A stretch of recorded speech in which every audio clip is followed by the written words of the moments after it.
It's a little bit strange meeting virtually. I know Samantha and myself would rather be meeting with you all in person and getting to meet together and talk about the school face to face. But given the times we're in, this is our best option for this evening. So thank you so much for joining us, and thank you to our faculty members for being here. Our high school is currently in the middle of their exams right now. It's exam week. So we appreciate our faculty making the time to join us today. I wanted to start off by introducing myself. My name is Angela Marla, and I work on development and communications at the school. I'll be guiding us through this evening. And I wanted to let everyone know that we are recording tonight's session. We did have a few families who were not able to join us in person. So it'll be great to be able to share this recording with them tomorrow and go from there. Our recording today is being managed on speaker view. And what that means is that your voice or your face won't be recorded unless you're actually speaking. And I would ask everyone to mute themselves right now, just to avoid some disruptions throughout the meeting. If you feel more comfortable, you can always send questions through the chat function of the meeting, if you prefer not to be on video. We are committed to our 60-minute timeline today and getting everybody out of here on time. So thank you for being here and making the time this evening. I'll walk you through our agenda before we get started to let you know the things we will be previewing with you today. As I mentioned, we have a number of our high school faculty members here with us tonight. So we'll hear from Esther, who will give us an introduction into a Waldorf high school. From Misha, who will talk about our mathematics program. Kim, who will talk about our English department. Cynthia, who is a parent of our high school and will give a parent's perspective into the program. Iman, who is one of our current high school students, who can talk about things from her personal perspective. And then we'll hear from Samantha Paris, who's our admissions manager, and she'll walk you through some data from a recent alumni survey that polled Waldorf grads across North America. She'll talk a little bit about our exciting new high school campus development and walk us through the admissions process and what that looks like should you wish to pursue the high school. And of course, we will have time for a Q&A at the end. We tried to make tonight informal and keep it more so as a conversation rather than a presentation. So you'll see my PowerPoint kind of click on and off. But to get things started today, I'm going to pass things over to Esther. And Esther is, she's been teaching at the high school since we started. So this is currently our third year of Halton Waldorf High School. And she started with us to help us with our first grade 9 class in 2018. She's our science teacher, and she holds an honors Bachelor of Science degree and a master's degree from the University of Toronto. And her role has recently grown with the school. She's now supporting our management and administrative functions of the high school. And she'll walk us through a little bit about what makes us special and what makes us different as a Waldorf high school. Okay, so turning it over to Esther, Miss Pickett, could you give us an introduction to the high school program? Yes, hello everyone, and thank you for that introduction, Angela. Can you hear me okay? So first, before I delved into the program itself, I thought I'd begin by a personal reflection on what really drew me to the Waldorf method and the Waldorf high school in particular. So myself, I went to a public high school, and I was always fascinated with science, and went on to do my bachelor's and master's, as Angela just said. And throughout my education, it's always been, you know, let's learn the theory first, and let's, in a few days' time, let's go and do a lab to basically confirm the theory that we have already just learned. So I've never really thought anything of it until I started my master's. And I was asked to, be creative and to start asking questions myself when it was just proving very difficult. And that's when I realized, wow, this was really not done properly, and it's not really honoring the scientific process. So this is where the Waldorf approach really comes in. And especially in science, which is my field, I think it's wonderful because basically we begin everything with a phenomena, with an experiment, a demonstration. And the students are really asked to observe and to deduce what they really see and the theory from that. So I think that's a wonderful exercise.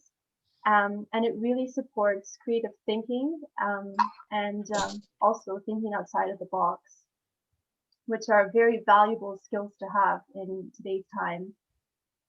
So not only does it do that, but I also think it really preserves a sense of wonder, which I think the education I had, at least, I think that it's best not to really preserve. So all of the faculty here, that's really how they go about their lessons, really, shining a light on the phenomena and the wonder and conceptualizing from there. Another hallmark of a Waldorf high school, which I don't know if any of you are from outside of the school here, but it's really to create well-rounded graduates. And this is so important in the adolescent years as well. So our students are expected to take art courses, music, and drama throughout their 4 high school years. And I think this is a wonderful opportunity for all of them to really develop in these areas and to gain new hobbies and to have wonderful outlets of emotion and energy in their free time. So another important aspect that I wanted to touch on is that our school really strives to meet students where they're at developmentally. So in grade 9, students really come with a huge hunger for more information and to learn. But it's very interesting, having taught 2 years now, they all share this polarity. They really see the world in black and white.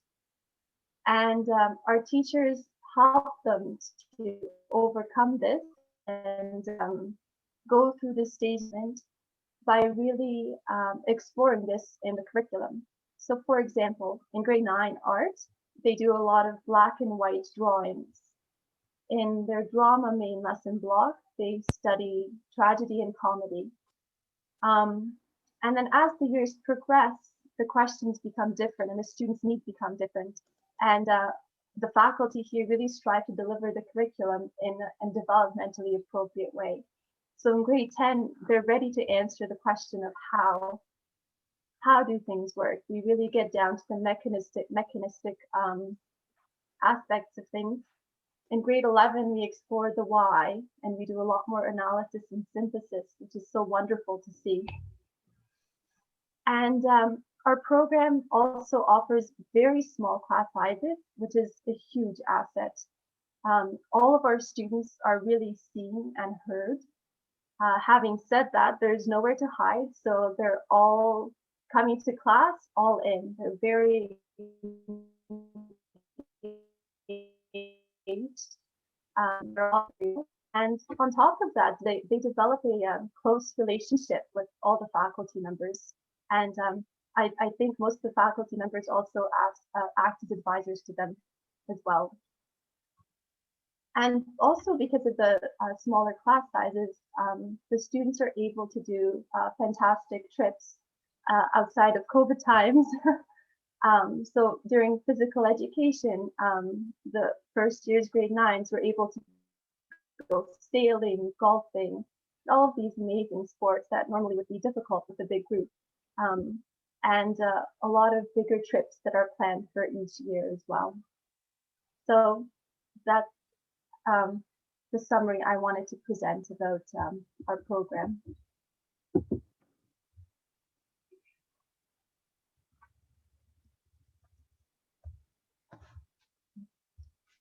And here on our screen right now, we've got a sample schedule, which just shows what a week at Halton Waldorf High School might look like.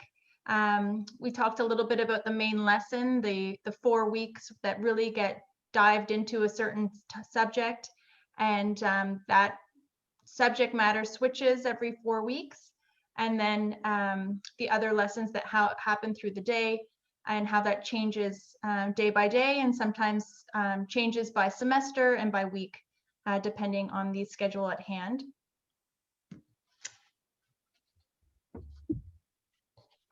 Esther, perhaps you could give us a little bit of a talk about the level at which the curriculum is delivered, and then the credits that are earned in the grade 9. Sure. So our school is taught at the university preparation level. So what that really means for grade 9 and 10 is that all of the courses we offer, for the choices where there's academic and applied, there's really academic that is offered. So as you can see on the slide here, for English, math, science, geography, and French, we offer the academic level. What this means is this is a prerequisite for the grade 10 academic, which will go on to university preparatory level in grade 11. So the courses that have an O code, which you can see is the physical education, the integrated arts, visual arts, those are open level courses. So we are inspected by the ministry every year, and we are accredited to give out credits towards the Ontario Secondary School Diploma. And for those of you who don't know, to get this diploma, the students need to complete 30 credits, and of those, 18 are compulsory and 12 are optional. Now, I did want to say that because we are trying to create well-rounded students, we do give less choice to the students in their grade 9 and 10th year. Because as you can see in grade 9 here, their optional courses are chosen for them, and that's healthy active living, the arts, and the visual arts. And again, that's for the balance of the well-rounded education. But in grade 11 and 12, the students definitely have the option to choose whichever courses they want to pursue. I also just wanted to say that the vision of our high school is not to create, not to mold students just for, a university program. It's for really trying to prepare them for life, whatever that may be, college or university or the workforce. But having said that, by the time that they graduate, they should have all requirements to meet any university level program of their choice. Thank you so much, Esther. One last question for you before we move on to someone else. Just wondering, we hear the words experiential learning used so much in Waldorf education. Can you tell us a little bit about what that looks like at Halton Waldorf High School? Yeah, of course, it's a big word. I just think about experiential learning as simply the process of learning through experience. So simply put, somebody can tell you, don't put your hand in the flame, it'll burn you, and most of us don't. But we don't really know that until we do touch the flame. And the students do need to experience things as much as possible. So the faculty, depending on the discipline, we use various tactics. As much as possible, we try to stimulate as many senses as possible. So to give you a practical example, in a physics block, we can open with a biography of a famous physicist. He was a person as well. He had an interesting life, and these were the circumstances that led him to make this discovery. Or, if we're learning about lasers, pulling out a piece of literature that actually talks about it and getting the creativity flowing. In science, I think I have it easiest because we can just do a lot of demonstrations and hands-on lab work. But I think the third layer that I've come to appreciate of the experiential learning is really asking students to take a step back and really pull out the meaning of the lesson. You know, why are we learning this? How does this really relate to your life and to society? How is it all connected? How can you add value with this knowledge? And that's where we have, I think, the best discussion periods where they really connect it back to their own lives. And I think that's also a very important part of experiential learning. And then the fourth part I wanted to mention, which unfortunately with COVID has not been possible, are all the wonderful trips that we had planned that we were unable to do. So for example, in grade 9, there is a week-long practicum that happens at a farm. And that's where students learn about ecology and organic farming practices and really observe seeds under a microscope, but while they're at the farm, which we weren't able to do. And every year has a big trip planned and big camping trips that is meant for, you know, team building. So I really hope we can get back to doing this so the students can really experience these as well, in addition to the curriculum. Thank you so much, Esther. We appreciate that. We're going to move on to hear a little bit about our math program. And we have Misha Deeth here with us today. And Misha, perhaps you could start by giving us an introduction and sharing your background. Good evening, everyone. It's very nice to see you. So very briefly, I was born in Czech Republic. That's where I got my formal education. I have a degree in mathematics and physics, and I studied teaching of those two subjects anywhere in grades 5 to 12. While I was back in Europe, I taught physics at high school. After I moved to Canada, I started working in different fields. So I worked for years as an actuarial analyst for insurance company. And it was my children who brought me back to teaching. They went to Halton Waldorf school for 10 years and attended and experienced the Waldorf education, and I experienced it with them. And then they transferred into a public high school. And as I was tutoring them through the high school, and many of their friends, I realized, first of all, I had a chance to really discover the differences between those two approaches, the Waldorf and public system. And I discovered that I really miss teaching, that I would like to return to classrooms. And so when the time was right, a few years ago, I took my foundation studies and started teaching physical education at our school. And I will be adding mathematics to my schedule in next semester, which I'm really excited and looking forward to.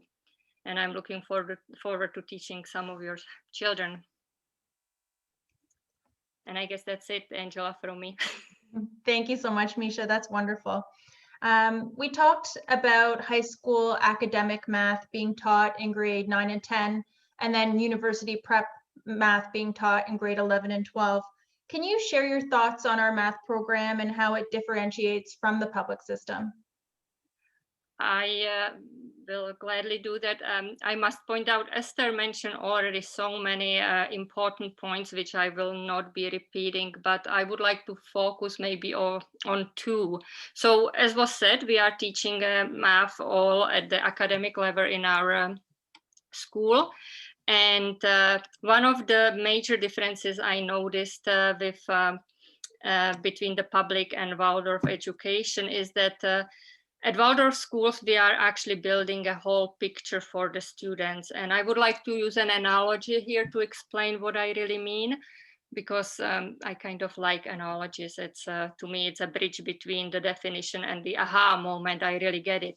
So what I mean is, imagine that you have a high school student who every time he or she earns or finishes a course, gets a high school credit, gets mark, and we give the student a piece of a puzzle. And in public system, students go through this 4-year journey, and at the end, when they graduate, they are holding their high school diplomas, they have the transcript with their marks, and they seem to be holding a little bag with all these loose puzzle pieces. And what we are trying to do at the Waldorf school is that every time we provide a student with this little puzzle piece, we make sure that we actually show them how this piece fits together with all the pieces they are already holding. So they see connection between what they were learning in their in this subject in past, and also how what they are learning is connected to all the other subjects which they are exposed to at the high school.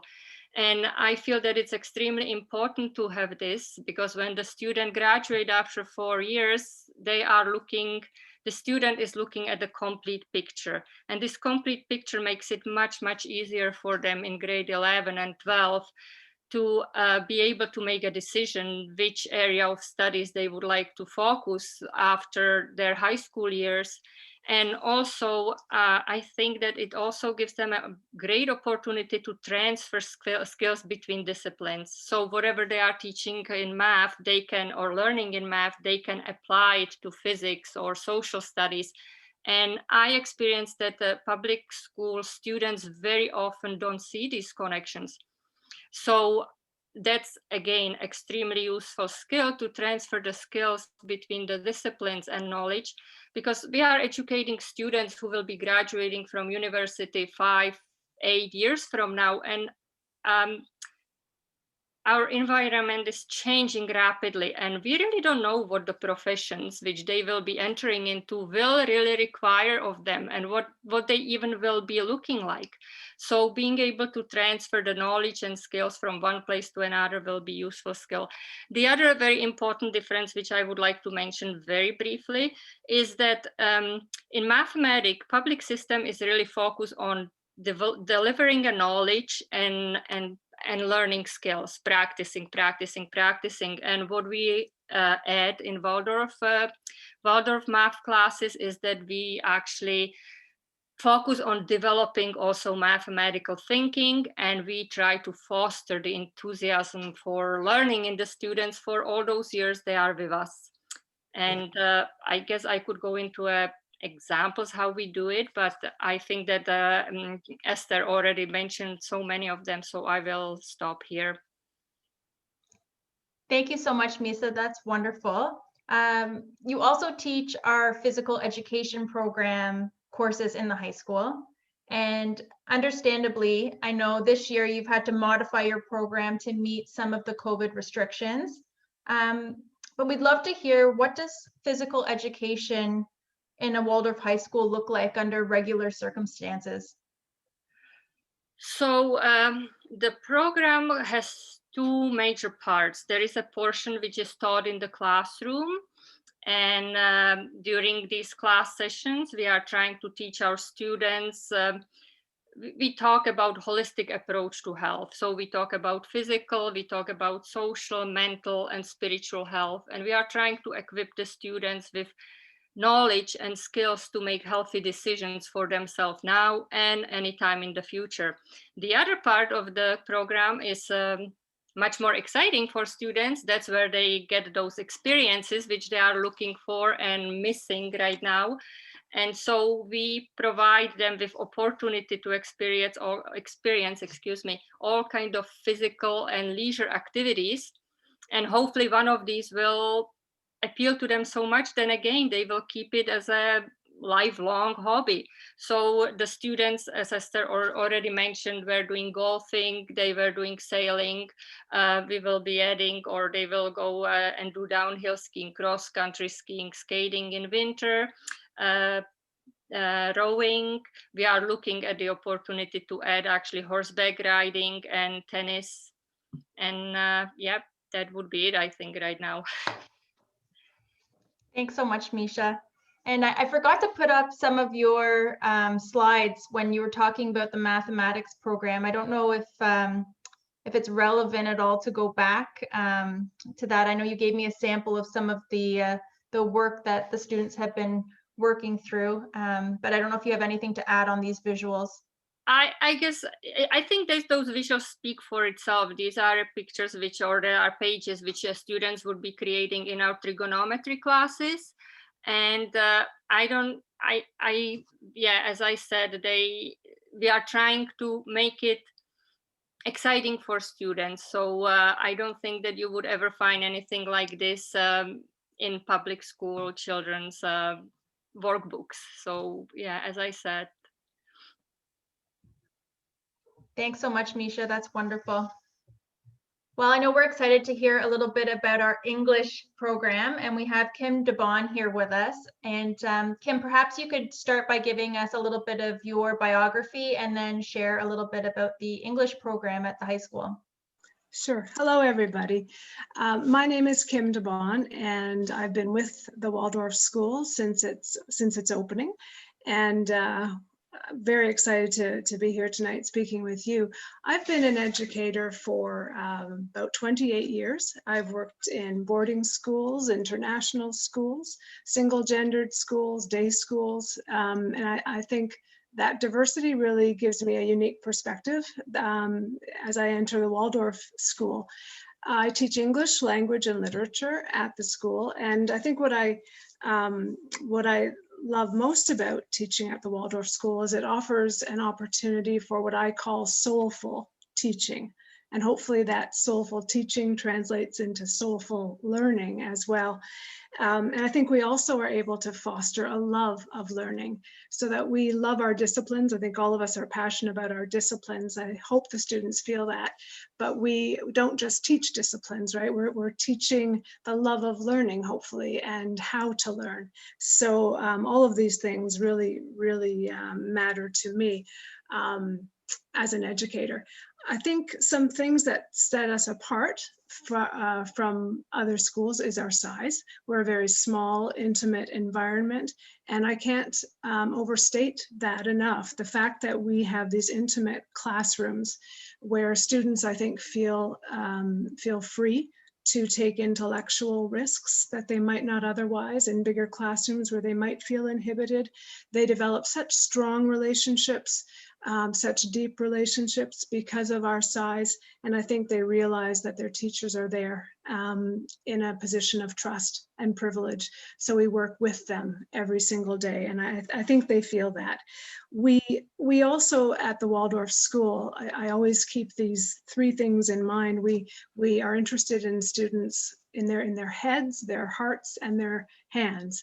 And so if we think about what that entails, the disciplines that are conceptual and the thinking that we want students to engage in and get excited about, we also want them to experience, in my perspective, literature in my discipline, experience the literature with intelligent hearts, right? We want them to use their heads as well as their hearts. They often read wonderful stories, myths, poetry, Shakespearean plays, and these characters come to life for them. They're lifted off the page, and we want those characters to live in their hearts and their souls. And so the head, the heart, and the hands, wherever I can in my approach, which is always both critical and creative, we want students to make things, not just to read things, to read about things, but to experience literature, to create something that speaks to that literature. So that could be drawing a painting. It could be designing a wardrobe for the characters in a play. It could be creating a set design with hammer and nail and wood, a way for students to really engage using their talents and their personal interest to, again, make the literature, make the ideas come to life. I think Esther spoke a little bit about our grade 9-10 program and the big questions that we're asking in those grades. So, students in grade 9 are coming into the English program with the big question, what? So we want them observing. We want them, again, to stretch their sensory perceptions, to move into the grade 10 year with those other questions about how things work. Comparing and contrasting is a big theme in the grade 10 year. So how is this different than what I thought I knew last year? How does that character compare to this character? How does what Anne Frank is doing in 1941 compare to maybe what's happening in our world now is Hitler, what's happening with fascism? And I mean, all these different disciplines come into the literature. And they realize in studying a piece like Anne Frank, for example, that we've come out of a very difficult time. We are in a difficult time politically, social unrest. So all these big questions, we grapple with them. And it's fun to see those students really taking on some big issues. We get into grade 11 and 12, and those are more of our analytical years, right? Higher order thinking, big questions of how turn into the questions of why. So we get into more, more sophisticated literature, thinking, essay writing, which is fundamental to their university studies. We do that in grade 9 too, but we do it now in a different way in grade 11. So getting to grade 12, the question there is who? And I said this yesterday, that we ask the question often as we're preparing students for college, university, or just whatever comes next in the journey. What do you want to be? And I think the bigger question and the more important question is, who do you want to be? And I think in our programs, we're always aware of who that individual is. We are a community of thinkers and learners in a small environment, a supportive environment. And I do think we foster that. We foster identity in some ways, so that by the time students are finished their grade 12 year, it's the capstone year.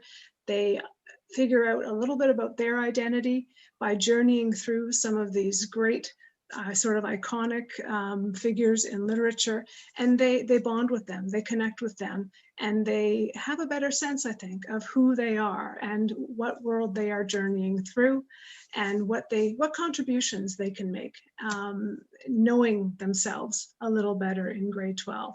So I guess maybe just to summarize, the experiential learning that we do in an English class is really first and foremost just the experience of literature, letting students experience it. And that means sometimes the experience can't be seen. It's an inner experience. You take it in. But we do a lot of things such as theater trips. We like to take the kids to the Shaw Festival every year in grade 9, for example, to see A Christmas Carol. We try to get every year students to Stratford or to Shaw, and I make a conscious decision to choose pieces of literature that will be played at these festivals. So again, just a way to get them outside of the book and to get their, to give them a really rich experience. So, we plant these seeds. We plant these seeds in grade 9 and 10, and we nurture them and we water them, and we see what grows, see what blossoms. And I do think the students are really well-rounded, and I think they carry a lot of soulful learning with them when they finish our program. So I think that's probably what I would leave on. And I'm sure if there are questions later, I can blab on a bit longer. Thank you, everyone. Thank you so much, Kim. It's wonderful to hear that perspective, and I love hearing about that English program, and certainly got to sit in on Kim's class a few years ago when she was teaching grade 9, and heard part of her Shakespeare lesson, and it was incredible to hear that firsthand. I was wondering the whole time where teachers like Kim were when I was in grade 9. So thank you for sharing a bit about our English program, Kim. Thanks, Angela. We're going to hear back from Esther again. Esther gave us that great introduction to the Waldorf High School, but Esther is also mainly our science teacher. And as we've heard today, science plays a big role in a Waldorf High School. Esther, hoping you can talk a little bit about chemistry and your physics classes and how you engage the children in your learning. Yes, of course. So in my first year, I did a lot of demonstrations and experiments. And second year of teaching, I said, okay, hold on, let's draw in more of the artistic elements. And I'm not a great artist myself, so I really like literature as well, or poetry. So where I can, I do draw on that. So for instance, in the optics block this year, they learned about lasers. And we actually use lasers a lot when we look at the laws of reflection and when we study refraction, just because it's easier to see than a ray box. And, I think, I don't know if any of your H.G. Wells fans, but The War of the Worlds, there's a great passage where he describes lasers for the first time. It's just, it was, I mean, it was just a page of reading, but none of the students have ever heard it. And, you know, we just got talking, when do you think this was written and all that. And yeah, they just got really into it. And then we got the lasers out and then they did the lab. And you can see in the diagram here, Maya is doing a refraction lab. She's looking at how light bends as it travels from one media to the next. And once they drew their lines, they basically figured out the main rule of how light bends when it's going from a more to less optically dense medium. So that's just a more concrete example of bringing, I guess, other disciplines into your own and main lesson and tying it all together. In science, every day there's a demonstration, and I try to have every second day a hands-on lab where all the students can actually do something, which is usually 30 minutes to an hour in length. And that's very important just for the experiential learning aspect and to get them moving as well, because 90 minutes is a long time to be sitting.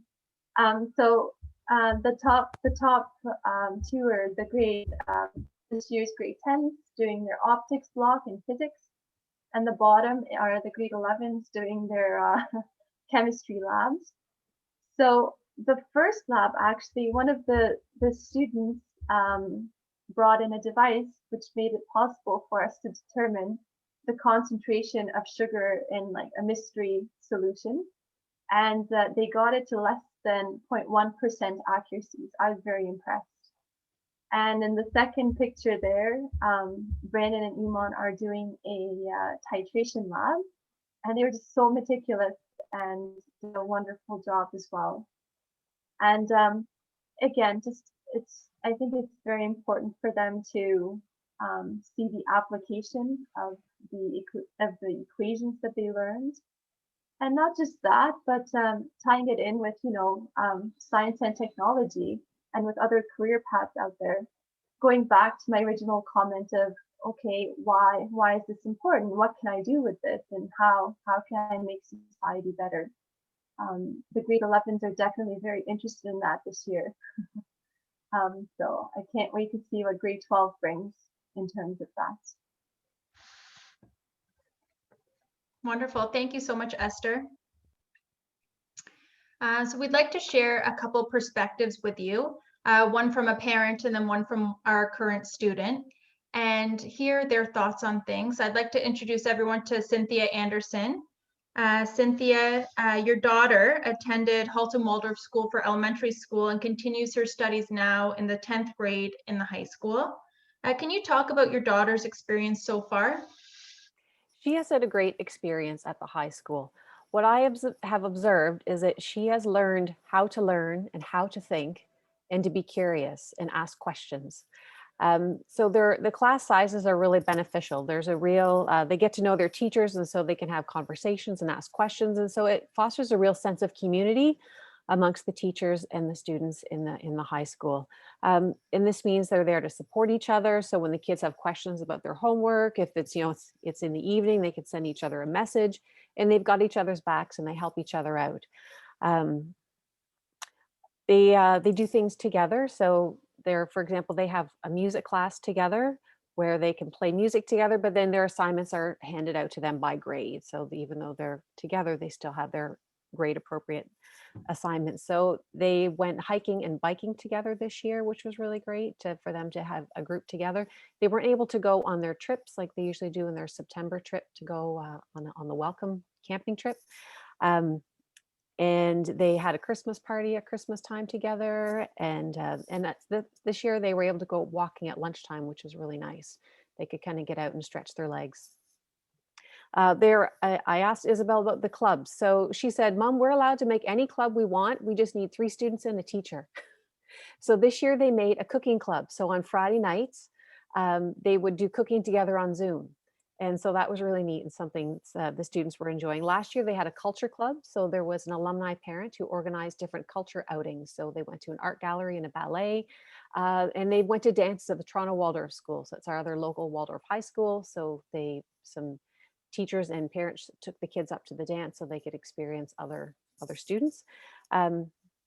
This year, what we started was a math tutoring program so as the high school students were tutoring some of the younger grades in math. And it was a really wonderful chance for our high school students to give back to the lower grades. And I know they really enjoyed participating in that and to get to know some of the kids. And I think even the younger kids really enjoyed it. It made math fun for them too. And the other program the kids have been doing this year, if it was as they were interested, was the Duke of Edinburgh Award. It was a really neat award. It's an internationally recognized award where it has an artistic component, a physical activity component, and a volunteering component, which was helped with their volunteer hours with the tutoring. And then there's also a camping component, and it's different levels depending on how old you are and which level you want to go towards. And so they accumulate hours per week, and then at the end they can say that they've achieved an award, and it's internationally recognized. That's wonderful. It's great to hear about those extra programs that are happening. One great perspective I thought you could share with us is a bit of a comparison. So when you reflect back on Isabel's experience in the elementary school, and then you compare that now to her time in the high school, what would you say the biggest difference you've noticed as a parent? Her transition from the elementary years to high school, I found it was seamless in that there were familiar faces, but it was also very expansive and a real growth experience. Because as I was preparing for tonight, I was thinking back on what it was like when we sat in these shoes and went, oh my goodness, what do we do for high school? And the kids, especially this time of year, they're like itching at the seams to get out and expand and be bigger and more and go do something else. And this has really provided her that chance for growth and expansion and to get out and do new things. So it's been a really great transition and a great experience for her. In the high school, I'd say as summary, their expectations are higher. So you're in high school, there's much higher expectations. They're more independence is expected in their work. So they are responsible to connect with their teachers about assignments and when things are due. So she'll email and connect with them. So they are being more independent. It's up to them to figure out what they need to do. This is their stepping stone before they go on to the next phase, where we're still here to support them in the background, but they are in charge. They are driving the ship here to get themselves through the work they need to do. What other note did I have to myself? The other things that Isabel really enjoyed as sort of a seamless Waldorf experience is the beautiful art that they're able to do. So when they have their art classes, it's a lovely chance to have an out-breath class. She's created some of the most beautiful art. They do black and white painting, but so it was COVID life, and she brought home this paint, and she brought home red and yellow and blue. I'm like, what are you doing? So they made their own black and white paint, and she painted this gorgeous picture. So she's really enjoyed being able to have all of the experiences. So, she's maths and sciences, this is her thing, but they also get to experience all the other avenues. So to be able to do some artwork is a really beautiful thing.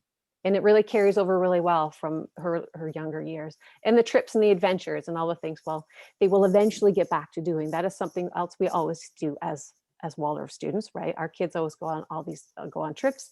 And so they will eventually get to continue that when the world goes back to normal. Thank you so much, Cynthia. It's so great to hear your thoughts and share a little bit about Isabel's experience. I think it would be wonderful to hear a student perspective as well. And today we're so grateful to have Iman join us. Iman is currently in grade 11 with the Halton Waldorf High School, and maybe you could start by giving us a little bit of an introduction to yourself. And it's so great to have you here, Iman. Sure, thank you for having me. Hi everyone, I'm Iman. As Angela mentioned, I'm in grade 11. I've been at the school since I was around 4 years old, I believe. And so basically I've mostly experienced Waldorf style education for my entire life. And yeah, that's, I guess, a little about me. And when you're chatting with your friends that go to different high schools, what are some of the biggest differences that you notice between how you're learning and how they're learning? Honestly, a lot of the stuff has already been mentioned throughout this evening. But I guess what I'd really like to highlight on is the connection between the students and the teachers. Due to the smaller ratio, it's not an overwhelming class size with everyone having to speed up and be at the same level. I think the smaller class sizes, and it gives you more of an opportunity to talk to your teachers, and they're more available for you if you're struggling. It's incredibly easy for them to explain certain concepts to you and just help bring you along, and especially make you love whatever subject, through like, as other teachers have mentioned, a lot of hands-on projects and trips. They really help you love the subject. And also, one thing that I've noticed from a lot of my friends who go to public school, they aren't able to connect or even email their counselors properly, especially during like these COVID times. They aren't able to reach the people who are responsible for their schooling and for essentially their well-being and how they're doing in school. And so that's something I've been really grateful for in this time, is that despite all the COVID, whatever, our world is a little crazy, but I've still been able to maintain a connection with my teachers, and I have been able to keep up with my work, albeit it's through a screen, but in comparison to public schools, it's just, we've been able to continue learning more closely to what we had before, than what I see in my friends who go to public school. And Iman, maybe you could tell us a little bit about what subjects in school you're most interested in and how Waldorf education has supported your interest in these areas.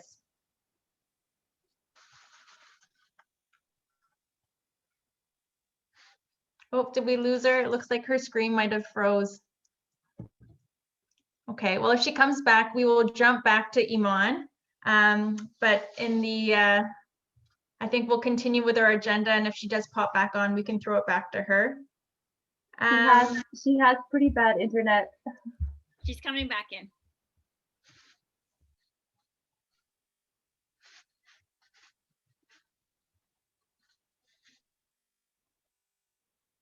Hi, I'm so sorry. My internet cut out for a second there. Did you ask something else? Yeah, I was just asking about areas that you're interested in and how your faculty, how your teachers are supporting your interest in those specific areas. Okay. Sorry about my internet. Yeah, so personally, recently I've become extremely interested in science, thanks to Miss Piggott. I feel like through our labs, especially in chemistry, I've truly learned to enjoy it, and especially to be able to do practical examples rather than just learning of the theory of the subject, has really made me love it and enjoy it more. And honestly, it's most likely one of the thing that I will go into for university. I would like to go to a science program. So yeah, I think just the way that it's taught, and as I mentioned, the connection with the teacher, it has really like fostered love and interest into certain subjects. Well, thank you so much, Iman. We really appreciate you joining us here tonight. It's great to hear some insight right from your mouth. So thank you for being here. Thank you. I'm going to turn things over to Samantha Paris, who is our admissions manager at the school.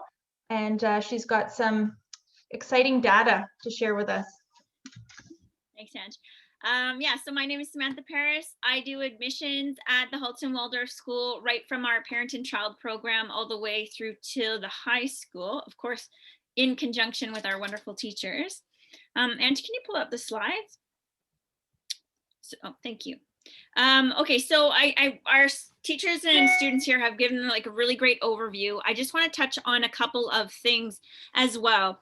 Waldorf education is really designed as this holistic education. We talk often about this head, heart and the hands. We talk about the integration of the arts into the curriculum. We're working on like the left brain as well, like the right brain as well as the left brain, I should say. And those interconnectivity between subjects. How does one thing relate to another? And what does this mean for the real world? And the greater we can increase that communication, the idea is really, hopefully, that we can produce a creative, outside of the box type thinker, a problem solver, someone who you could throw any sort of situation or problem at, and they would be able to figure out their own type of solution.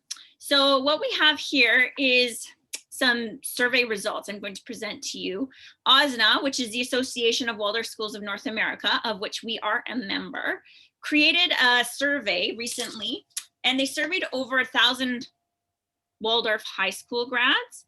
And of course, this doesn't include our school because we haven't graduated anybody yet, but you can see on the map here where the high schools were located. So over 1,000 students participated in graduates ranging from 1990 to 2017.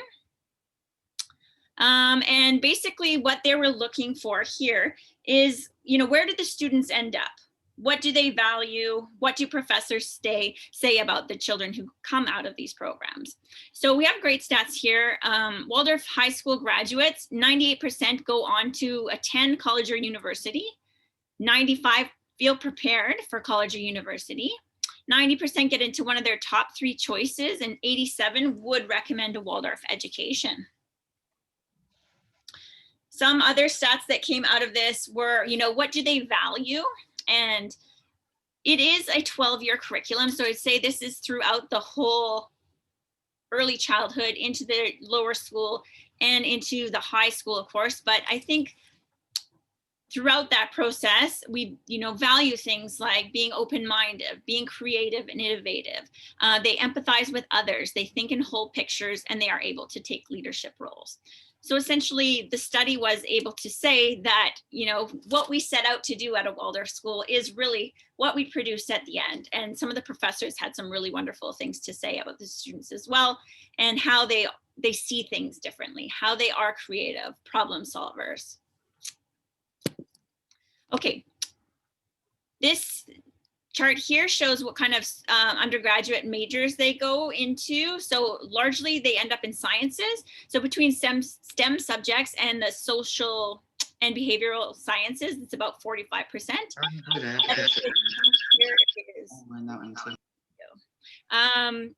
The arts and humanities are what 28% end up in that. And the next slide here talks about the students' greatest joys. And I think this really speaks to the values of a Waldorf student. Sorry, Ange. Thank you.